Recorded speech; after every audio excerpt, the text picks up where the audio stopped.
Greg Ryan here with Jesus Mighty Men and host of No Doubt, No Fear, Only Believe. You see, I'm prepping my shirt. I love this shirt. But anyway, I wanted to come to you and answer a question: what is sin according to the Bible? And to answer that, I'm going to use some of my podcast episode on that exact topic. I'm trying to figure out how to do this YouTube thing and incorporate some of the stuff that I've got on my podcast episodes. I'm in the 160s or something right now, so I've got a lot of information, but I want to talk to you on YouTube as well. I want to put a name to a face. I'm going to try to put some cool video editing moves on you, but I'm really just trying to figure this thing out. And I want to thank you for being a part of this, and I'll come back to you at the end of this video. It's going to be a quick answer to what is sin according to the Bible, and then I'll come back to you and we'll pray. I want to talk specifically about a topic that involves everyone, and that topic is sin. And I've got to go to the Bible, of course, because that's what this whole podcast is about, is putting the foundation of your life on the Word of God. And so for that, we've got to go to Romans 3:23, for all have sinned and fall short of the glory of God. Now, I've talked in previous episodes about when you come into a new community or a new business or a new country even, there's a language and there's terms and there's definitions and things. When people start speaking inside their little culture or community, they use words that sometimes we don't understand. And that sin, I think, is one of those instances. I mean, you hear that word all the time, and in my first 29 years, I thought I knew what sin was. It was something really bad that everybody else did.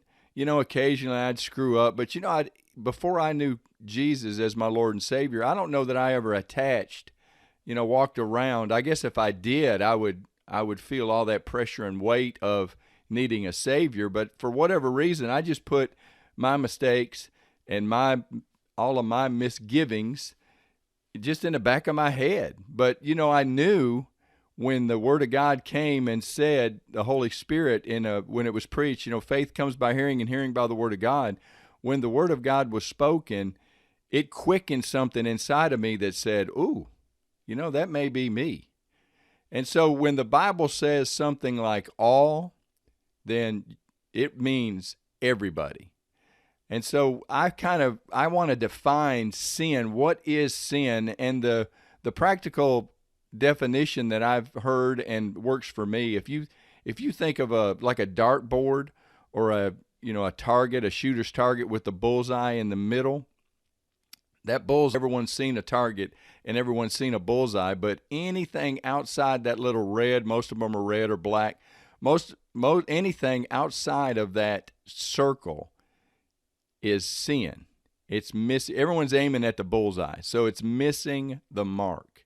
If you can picture throwing a dart at a dartboard, and every time you don't hit the bullseye, you've sinned.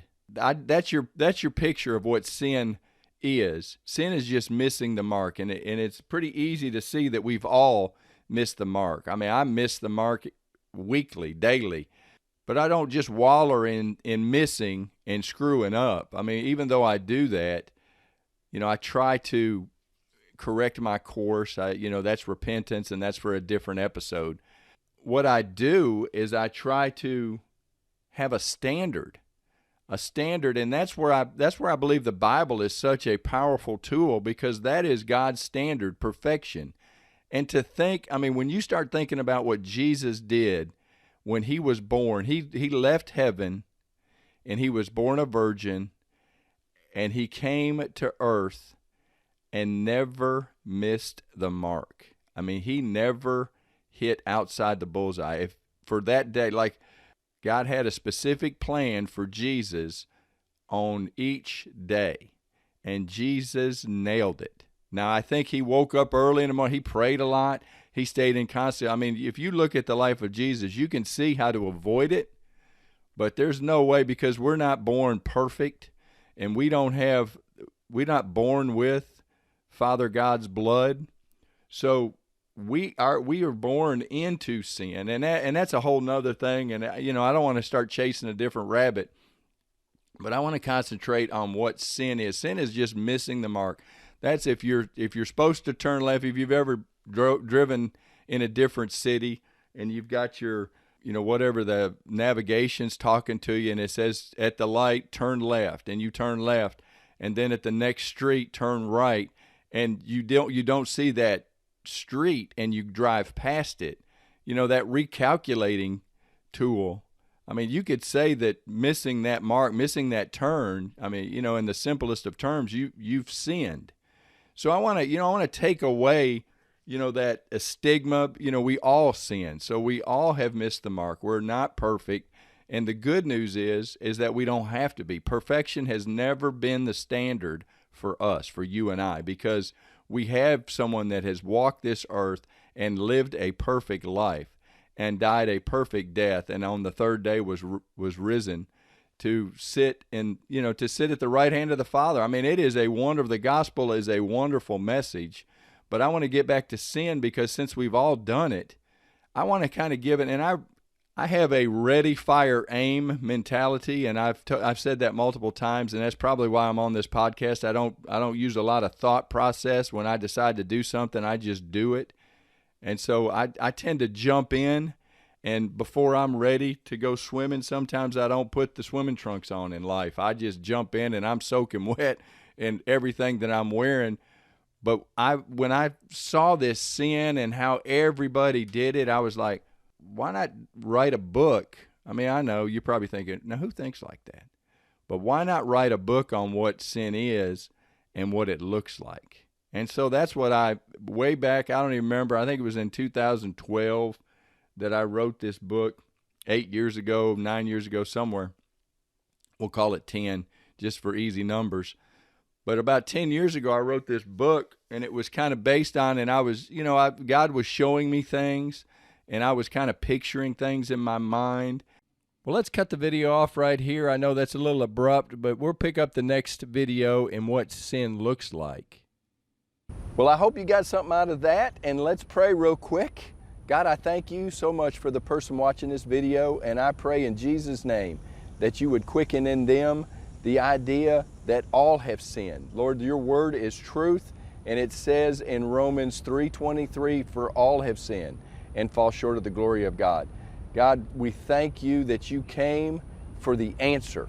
And God, we thank you that you and I are one now.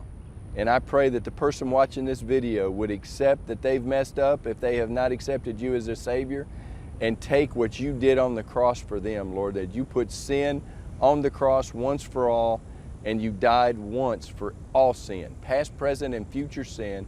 And God, I pray in Jesus' name that the person watching this video will accept what you did for them on the cross, and on the third day you rose again, and Lord, you will never die again. Lord, we thank you, we love you, we ask it all in Jesus' name, amen. Well, thank you for being a part of this, and I look forward to visiting with you on the next video.